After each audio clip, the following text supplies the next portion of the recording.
तरक्की की दौड़ सब कुछ मिटा सकती है। जिस कदर तरक्की के नाम पर कुदरत की अनदेखी की जा रही है, वो हमारे लिए खतरा बनता जा रहा है। समंदर के बढ़ते जलस्तर और धरती के बढ़ते तापमान, और ये तमाम जो चीजें हैं, वो कहीं ना कहीं इंसानी करतूत का नतीजा है।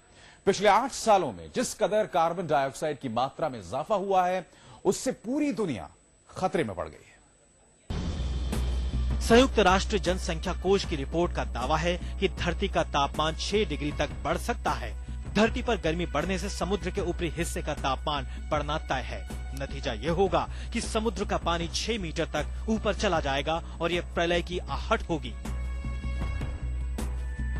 दुनिया भर में ग्लोबल वार्मिंग पर रिसर्च किया जा रहा है। तापमान बढ़ने की जो सबसे बड़ी वजह सामने आई है, वो है वातावरण में कार्बन डाइऑक्साइड का बढ़ना।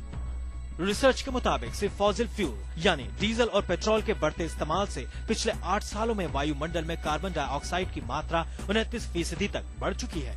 पिछले 8 सालों में जो आंकड़े मिले हैं, उसके मुताबिक अनुमान लगाया जा रहा है कि इस सदी के अंत तक धरती का तापमान 6 डिग्री बढ़ जाएगा।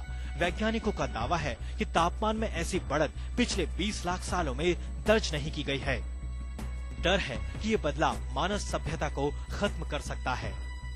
नेचर की एक साइकिल होती है जो चलती है, जब टेम्परेचर बढ़ेगा या घटेगा तो वो एक साइकिल होती है। और अगर टेम्परेचर बढ़ा तो जाहिर सी बात है कि जब बारिश भी होगी, सारा पानी भी सूखेगा उसके ऊपर से, जिसका फर्क हमारे ऊपर भी पड़ेगा और उसके जीव जंतुओं के ऊपर भी पड़ेगा और पौधों के ऊपर भी पड़ेगा। अब जब खतरा सामने दिखने लगा है तो एक दूसरे पर दोष मढ़ने की कोशिशें भी तेज हो गई हैं।